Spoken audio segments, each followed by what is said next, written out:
Bem, meus alunos do Colégio Militar, eu sou o professor Flávio de Física, tutor de vocês de Física, e hoje vamos fazer uma revisão sobre um assunto que é muito importante para as provas que vocês vão fazer, calorimetria. Quem lembra sabe, calorimetria nada mais é que a parte da física que vai fazer uma análise de toda a relação de calor absorvido ou liberado por um corpo, né? Lembra que nós já estudamos a parte referente à relação entre calor e temperatura. Já falei para vocês, temperatura é uma coisa, calor é outra. Temperatura, grau de agitação das moléculas. Calor não, calor é o que?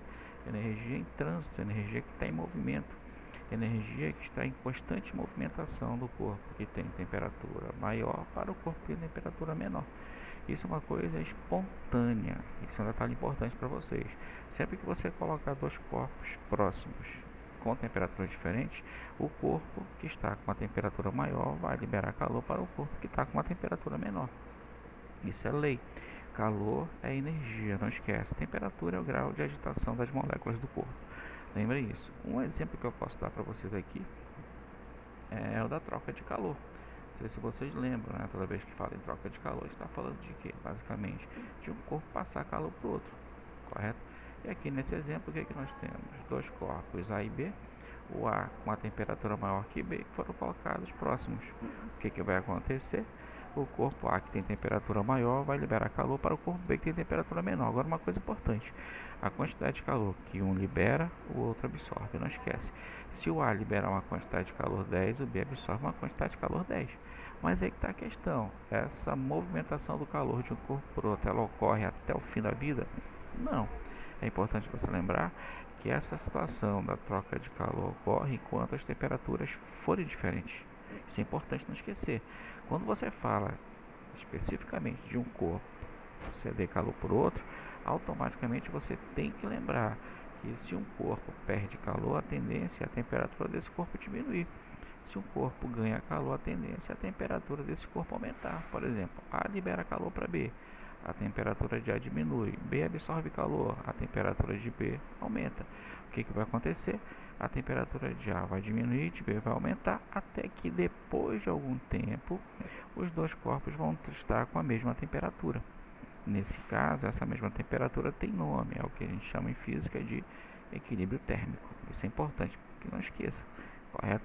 O princípio básico para equilíbrio térmico é a quantidade de calor que A fornece, B absorve, até o momento em que as temperaturas tornam-se iguais. No momento que isso acontecer, não há mais troca de calor entre eles.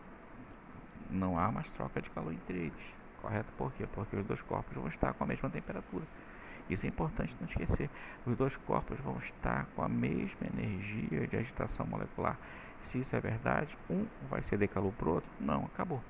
Nessa situação, como já foi dito, a quantidade de calor de A fornecida por A, claro, e a quantidade de calor de B recebida por B serão iguais ou diferentes? Iguais. Só que tem um detalhe: quem libera calor, libera uma quantidade de calor negativa. E quem absorve calor, absorve uma quantidade de calor positiva, correto? É o mesmo valor, só que um é positivo e outro é negativo em função da variação de temperatura.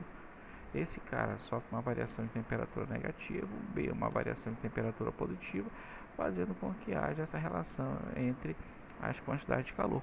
E aí um detalhe importante: qual é? A quantidade de calor de um é igual ao do outro, só que um é positivo e outro é negativo, beleza? Se você pegar, somar essas quantidades de calor de A e B, o resultado, por obrigação, tem que ser igual a zero. Esse é o princípio básico para que você tenha o equilíbrio térmico. Nas trocas de calor, sempre que você colocar um corpo próximo do outro, o corpo de temperatura maior vai ceder calor para o corpo de temperatura menor, até que as temperaturas tornam-se iguais. Só que tem um detalhe: essas temperaturas só vão ser iguais se e somente se a soma do calor liberado por A e o calor recebido por B foi igual a zero. O princípio básico da troca de calor é esse: sempre o calor que um fornece somado com o calor que o outro recebe tem que ser igual a zero. Isso é importante não esquecer, tá bom? Lembra do termo equilíbrio térmico, é o ponto onde as temperaturas tornam-se iguais. Dois corpos em equilíbrio térmico são dois corpos com a mesma temperatura e não há mais troca de calor entre eles. Lembra isso, por favor. Aqui tem um gráfico interessante para vocês, né? Gráfico da troca de calor. Aqui, o A, temperatura maior, libera calor, a temperatura diminui. O B absorve calor, temperatura menor, a temperatura aumenta. Dá uma olhada aí. A temperatura de A vai diminuindo, a de B vai aumentando, até que chega o momento em que as temperaturas tornam-se iguais. E a partir do momento que as temperaturas tornam-se iguais, observe, não há mais variação em temperatura, porque a partir daqui não tem mais calor envolvido. Isso é importante não esquecer. Esse gráfico é o gráfico que representa a troca de calor entre dois corpos. Sempre vai acontecer isso. Um fornece, a temperatura diminui, o outro absorve, a temperatura aumenta, até que as temperaturas tornam-se iguais. Uma outra coisa importante para vocês é que o calor envolvido nessa variação em temperatura tem uma simbologia que é o Qzão, não esquece isso. E esse calor tem unidade. Qual a unidade que nós usamos para representar? Caloria ou joule. Não esquece. Caloria ou joule. Só que tem uma relação entre eles, né? Uma caloria equivale a quantos joules? 4,18 joules. E tem um detalhe interessante, que é o que nós chamamos de quilocaloria. Lembra disso? O quilo é 10 elevado à terceira, que seria o 1000, né? Não esquece isso. O quilocaloria, nesse caso, é uma outra forma que você tem de representar o calor. Isso aqui é muito usado em que? Energia alimentar. Seria a quantidade de energia fornecida pelos alimentos. Seria basicamente isso. Correto? Mas é só uma forma que você tem de representar. Então, o quilo, que é esse casão, caloria, equivale a 1000 calorias. Esse é o princípio que cada um de vocês tem que ter na cabeça para não fazer coisa errada na hora da prova, beleza? Aí vem a pergunta: calor, energia que um corpo fornece a outro, desde que haja diferente temperatura entre eles, correto? Mas como é que se calcula o calor? Aí vem as equações que nós usamos para resolver as questões nas provas. Só que tem um detalhe: quando você fala no cálculo do calor, você tem que lembrar que nós vamos ter dois tipos de calor envolvido na situação de absorção e liberação, correto? O primeiro é o calor sensível. O que é o calor sensível? É todo o calor que, ao ser absorvido, faz o corpo sofrer variação de temperatura, ou aumentando ou diminuindo. Por exemplo, aqui a água está a 20 graus, absorveu o calor, a temperatura aumentou para 60. Poderia ser o contrário.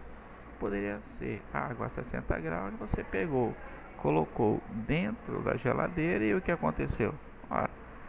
Ele perdeu o calor. Perdendo o calor, a temperatura diminui. Então de 60 passa para 20. Um detalhe importante aí que vocês não podem esquecer é que o corpo vai estar sempre recebendo calor ou liberando calor. Vai depender do local onde ele está.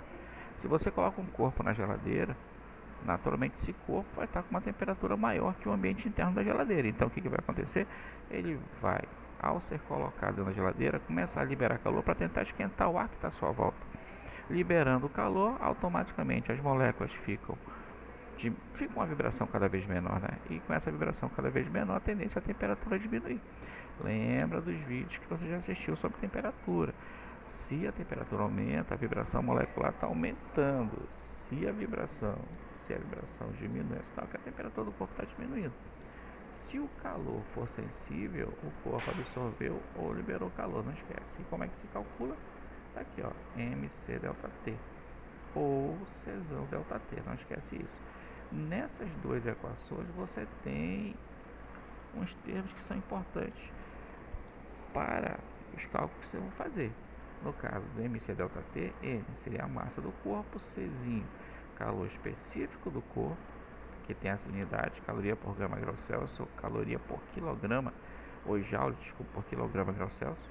A massa do corpo pode ser expressa em grama ou quilograma, e aqui delta T é a variação de temperatura que ele sofreu. Variação de temperatura que pode ser Celsius, Fahrenheit ou Kelvin, não esquece isso. No caso, essa primeira equação ela relaciona massa, calor específico e variação de temperatura. Tá certo? Então, só um detalhe aqui para vocês: calor específico tem uma definição. Qual é? Resistência do corpo à variação de temperatura. Que, resumindo, quanto maior for o calor específico do corpo, menor a variação de temperatura. Quanto menor o calor específico do corpo, maior a variação de temperatura. Isso tem a ver com aquecimento, né? Menor calor específico, o corpo aquece mais, fica com uma temperatura maior, aquece mais rápido. Quanto maior for o calor específico, menor vai ser o aquecimento, ou seja, o corpo vai demorar para aquecer. Ele vai aquecer, mas vai demorar, tá certo? Isso é importante não esquecer. A outra equação, ela já envolve o Czão e esse delta T. O Czão aqui para nós recebe o nome de capacidade térmica. Beleza? É isso. No caso, a capacidade térmica seria a maior quantidade de calor absorvido ou liberado por um corpo por grau Celsius sem que ocorra mudança de fase. A capacidade térmica, se você voltar aqui e comparar as equações, ela está no lugar do M vezes C, massa vezes calor específico, que é a equação da capacidade térmica, massa vezes calor específico. Correto? No caso aí, se você pegar a segunda equação e isolar a capacidade térmica, você também pode ter a capacidade térmica como sendo quantidade de calor dividido pela variação de temperatura. Isso é importante não esquecer. A capacidade térmica, no caso aqui, ela vai estar sempre associada a quê? A maior quantidade de calor absorvida por grau Celsius em corpo mundo de fase. Não esquece isso. Uma outra coisa importante para vocês é uma análise mais profunda do calor específico. Um detalhe importante aqui seria esse daqui. Você pega, por exemplo, o deserto. Beleza? Como eu falei, o calor específico é a resistência do corpo à variação de temperatura. Quanto menor o calor específico, maior a variação de temperatura do corpo sofre. Ou seja, ele aquece muito e muito rápido. Então, vamos pegar aqui o deserto. O deserto é formado por areia. Durante o dia, 50 graus Celsius. Isso é bem interessante, 50 graus Celsius. Olha que coisa bonita. É muito quente, beleza? Durante a noite, menos 10 graus Celsius. E a pergunta que eu faço é por que existe essa grande variação de temperatura? Ora, o calor específico da areia. Como o calor específico da areia é muito pequeno, durante o dia ele absorve calor e aquece muito e muito rápido, e durante a noite, ao contrário, ele perde calor para o meio ambiente. E ao perder calor, a sua temperatura reduz muito e muito rápido. Por isso que no deserto você tem grandes oscilações de temperatura. Durante o dia é muito quente, 50 graus, durante a noite é frio, menos 10 graus Celsius. Aí você fica pensando, tudo isso está associado ao calor específico? Exatamente, tá bom? Outra coisa que é interessante é a brisa marítima e continental, que tem a ver com isso, correto? No caso da brisa marítima e da brisa continental, você tem o vento soprando do oceano para o continente ou do continente para o oceano, correto? Só que quando você fala nessa questão dessa movimentação do ar atmosférico, você tem que observar também que essa movimentação vai estar associada à temperatura do ambiente com o qual o ar está entrando em contato, beleza? Por exemplo, aqui durante o dia você tem areia e água do mar. Só para você ter uma ideia, a areia, como nós vimos, tem calor específico muito baixo. A água, pelo contrário, ela tem calor específico muito alto. Então, durante o dia, tanto a areia como a água absorvem a mesma quantidade de calor. Mas quem aquece mais? A areia, porque tem calor específico menor. Resultado, durante o dia, a areia vai estar muito quente, a água vai estar fria. Resumindo, essa diferença de temperatura entre a areia e a água do mar faz com que haja uma diferente temperatura no ar atmosférico, e essa diferença faz com que haja a movimentação da massa de ar atmosférico no sentido do mar para o continente, do local onde está mais frio para o local onde está mais quente. Será basicamente isso, correto? E durante a noite?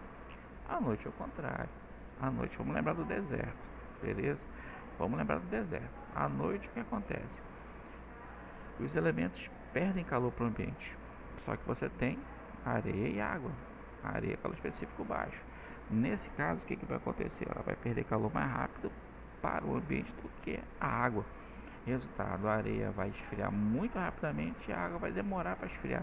Resultado, o mar fica quente enquanto a terra fica fria. E aí o que acontece? Ora, haverá uma diferença entre as massas de ar nessas regiões próximas à terra e ao mar, fazendo com que haja movimentação, nesse caso do ar atmosférico, do continente para o mar. Um detalhe interessante é que o vento no litoral ele só ocorre devido à diferença de calor específico entre, nesse caso, a areia, né, e a água do mar, tá certo? Entre o dia e a noite. Não esquece isso. Outro tipo de calor que você vai ter que lembrar: calor latente. Vimos calor sensível, lembra? Quantidade de calor absorvido liberado quando o corpo sofre variação de temperatura. O calor latente já está associado à mudança de fase. O calor latente vai estar associado ao fato do corpo absorver ou liberar calor e mudar de fase. Só que ele muda de fase sem mudar a temperatura. Por exemplo, o gelo está a 0 grau, absorve calor e derrete.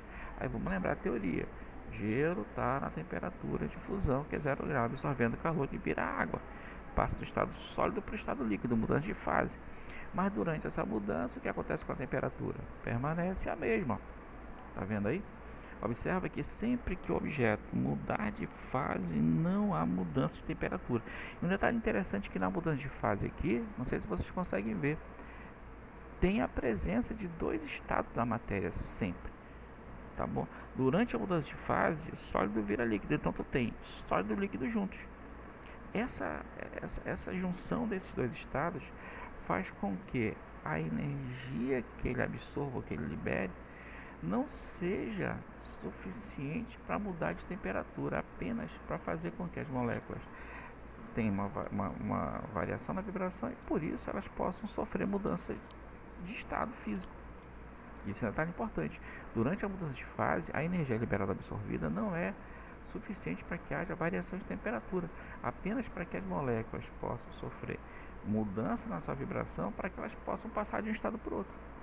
Se eu quiser calcular o calor latente, tem a equação. Qual é a equação? M vezes L. M é a massa, mas tem que tomar cuidado. É a massa do material que muda de fase. Professor, mas todo o corpo não muda de fase? Nem sempre, né? Você pode pegar o gelo e derreter só metade dessa pedra. Qual é a massa que você vai usar? Metade da massa que tinha antes. Se eu tenho 100 gramas de gelo, derreteu 50, qual é a massa que eu uso para calcular o calor latente? 50, só que derreteu. O L já é o calor latente específico da mudança de fase. Aí você vai ter que lembrar quais são as mudanças de fase que o corpo pode sofrer. Vamos lembrar, você tem sólido, líquido e gasoso. Um detalhe importante é a diferença entre os estados da matéria. Observe que a diferença está associada aqui à distância entre as moléculas, está vendo? Isso é importante. No sólido elas estão muito próximas, no líquido um pouco mais afastado, no gasoso muito distante. Quais são as mudanças de fase que podem ocorrer?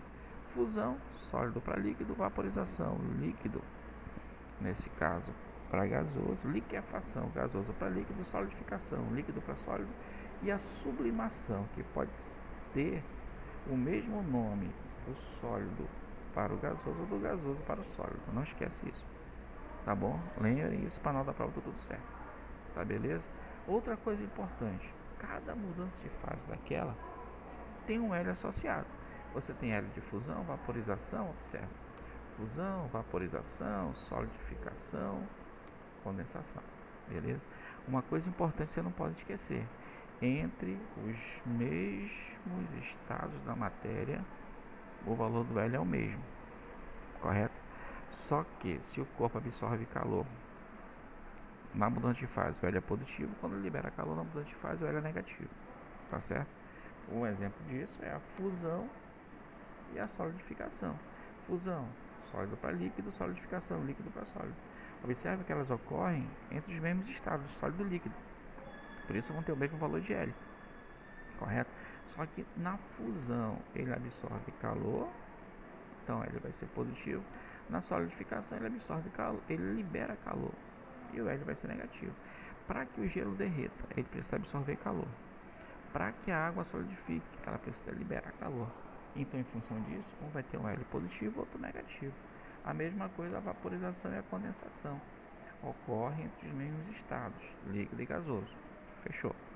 Só que na vaporização ele absorve calor, na condensação libera. Então, na vaporização o L é positivo, na condensação o L vai ser negativo. E isso também não pode ser esquecido. Não esqueça para dar prova, tá ok? Lembre isso sempre, tá bom? Aqui são diagramas de fase para você entender como as coisas ocorrem. Um detalhe importante é aqui, o que nós estamos pegando? Nesse primeiro gráfico, observe, o gráfico de derretimento do gelo. Observa que no início você tinha material enquestado, gelo, e no final você vai ter o que? Vapor de água. Então você tem um material que está no estado sólido, que é o gelo, passando para o estado gasoso, que é o vapor de água. Correto isso? O que acontece para você sair do gelo e chegar no vapor de água? Aí você vai ter que pensar, beleza?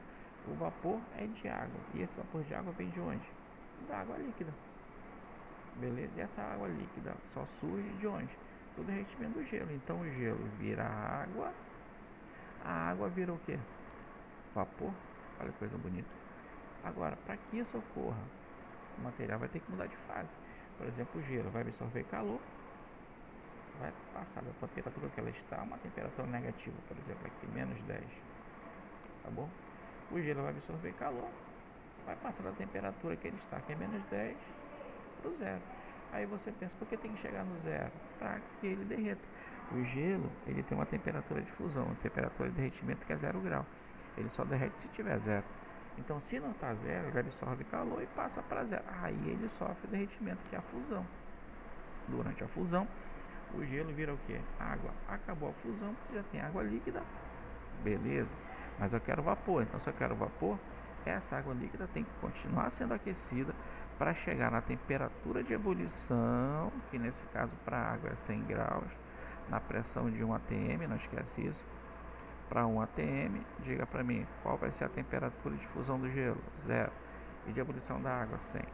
Chegou a 100 graus, beleza, está pronto para mudar de fase? Tá. Ela muda de fase. Você continua fornecendo calor. Ao absorver calor, as moléculas ficam mais vibrantes e aí o material parte do estado líquido para o estado gasoso. Lembra que durante a ebulição, sempre você vai ter os dois estados juntos, líquido e gasoso. E durante a fusão, sólido líquido. Correto? Esse diagrama mostra o que está acontecendo. O gelo aquece até zero, derrete, vira água líquida. A água líquida aquece até 100, entra em ebulição, vaporiza e vira vapor. Correto? Agora, eu poderia fazer o contrário. Eu poderia pegar o vapor de água e transformá-lo em quê? Em sólido, que nesse caso seria o gelo. Beleza? Aí, mas como é que eu faço isso, professor? Faz o contrário. Se para você transformar gelo em vapor, você tem que absorver calor, para transformar vapor em gelo, tem que liberar calor. E aí você pensa o contrário. O vapor está, por exemplo, a 120 graus. Ele vai ter que virar gelo. Para virar gelo, ele vai ter que primeiro virar água líquida. E essa água líquida vai solidificar, virando o quê? Sólido. Então faz o contrário. Agora o vapor vai liberar calor. Liberando o calor ali que estava a 120, passa para 100. Para que 100? Para condensar. É importante lembrar que a temperatura de condensação e de vaporização são os mesmos, 100 graus. Aí beleza, condensou, virou água líquida. Virando água líquida, continua perdendo calor, a temperatura diminui até 0 grau. Por que 0 grau? Porque é a temperatura para a qual a água solidifica. Na solidificação, o líquido vira sólido, né? Solidificou, beleza, virou gelo. Aí o gelo, se você quiser, continua perdendo calor até chegar na temperatura que ele estava, que nesse caso seria o menos 10, correto? Esses dois gráficos eles mostram para vocês o que acontece quando o material aquece mudando de fase ou quando ele resfria. Então observe que aqui tem, nesse caso, mudança de fase e mudança de temperatura, tá certo? Calor latente, calor sensível, tá bom? Não esqueça isso. Aqui é uma outra situação importante, tá bom? É um gráfico que também representa a mudança de fase, mas é um gráfico da pressão pela temperatura, tá bom? Esse gráfico ele foi feito em laboratório, foi montado em laboratório, e esse gráfico mostra que você tem valores de pressão e temperatura para qual o material está em um dos estados da matéria. Isso é importante não esquecer, correto? Essas curvas, elas indicam, nesse caso, valores de pressão e temperatura para o material estar no estado sólido, no estado líquido ou no estado de vapor, correto? Isso é importante não esquecer. Agora, dá uma olhada nesses dois gráficos, pressão e temperatura. A diferença é a curva de fusão, consegue ver? E aí vem a pergunta, qual a diferença para essas duas curvas de fusão? Simples. Aqui, ó, no primeiro gráfico você tem essa curva de fusão associada a corpos que se dilatam, que aumentam o volume quando sofrem fusão, quando passa do estado sólido para o estado líquido. E esse outro contrário, se você tem substâncias que ao sofrerem fusão sofrem uma contração, ou seja, uma redução de volume. Aqui um exemplo clássico seria o CO2, Dióxido de carbono. E aqui você tem a água, tem o bismuto, ferro, antimônio e assim por diante. Correto? Os dois gráficos eles foram feitos em laboratório, mas os dois eles dão as mesmas indicações de pressão e temperatura que o material está em um determinado estado da matéria. Agora um detalhe interessante, você pode pegar um ponto sobre as curvas, né? E esse ponto sobre as curvas já vai indicar o material sofrendo uma mudança de fase. Se eu pego sobre a curva de sublimação, eu estou pegando material com valor de pressão e temperatura para ele sofrer sublimação. A mesma coisa aqui, ó, pego aqui no segundo gráfico, esse ponto bem aqui. Sobre a curva de fusão, estou pegando valores de pressão e temperatura para o material sofrer fusão. Correto? Um detalhe interessante é esse ponto que liga as três curvas, é chamado de ponto triplo. É um ponto onde você tem ao mesmo tempo sólido, líquido e gasoso, tá bom? E o último ponto, esse C aqui, seria o ponto crítico. O que é o ponto crítico? É o ponto onde a partir do qual não tem mais volta. Ou seja, a partir desse ponto, você não tem material no estado gasoso. O material já vira gás. Não é mais vapor de água, já virou gás, as moléculas se quebram. Tá bom? E isso é importante não esquecer. Eu espero que vocês consigam não esquecer na hora das provas. Beleza? Tudo bem? Uma última coisa a falar para vocês é a parte referente à potência. Potência térmica. O que é a potência? Nada mais é que a quantidade de calor liberada ou absorvida por um corpo durante determinado tempo. A potência pode ser calculada. E como é que você calcula? Falei, quantidade de calor em módulo Q dividido pelo tempo. Esse calor pode ser latente ou sensível, não esquece. Vai depender do que esteja acontecendo. Tá bom? No caso aí, você tem essa potência térmica também chamada de fluxo de calor. Outro nome que você pode dar para ele. E as unidades, caloria por segundo ou quilocaloria por segundo. Uma outra unidade fundamental, uma outra unidade que se usa muito também é o watt. Só que o watt nada mais é que joules por segundo. Beleza? No caso aí a potência expressa em watt sugere que você está usando o calor expresso em joule e o tempo expresso em segundos. Tudo bem? Bem, essa foi a nossa aula. Espero que vocês tenham aproveitado.